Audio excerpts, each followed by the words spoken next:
Ya pemirsa, Kapolresta Banda Aceh Kombes Fahmi Irwan Ramli mengajak semua pihak bersama menjaga kondisi Kamtibmas di Kota Banda Aceh.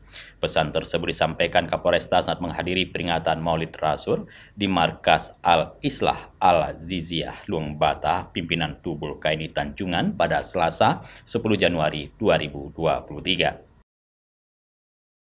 Kapolresta Banda Aceh, Kombes Fahmi Irwan Ramli menyampaikan kondisi Kamtibmas akan terwujud dengan kerjasama semua pihak, baik pemerintah, aparat keamanan, penegak hukum, tokoh ulama, dan masyarakat.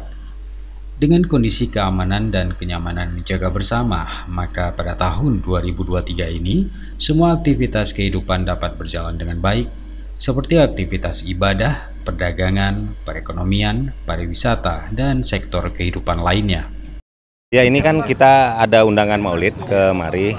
Jadi selain menghadiri undangan, kita juga silaturahim terutama ke para ulama-ulama. Saya juga tadi dari Janto, acara Maulid juga, kemudian ada ziarah ke Selimum, kemudian pulang kemari karena emang ada undangan sekalian silaturahmi ke Abu. Pak, 2023 nih Pak, fokus untuk khususnya Ya. wilayah hukum Kota Banda Aceh Pak.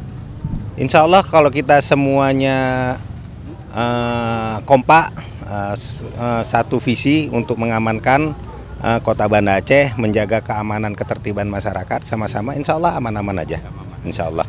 Yang penting seluruh komponen bekerja sesuai dengan tugas. Dari Banda Aceh, Tim Liputan Aceh TV melaporkan.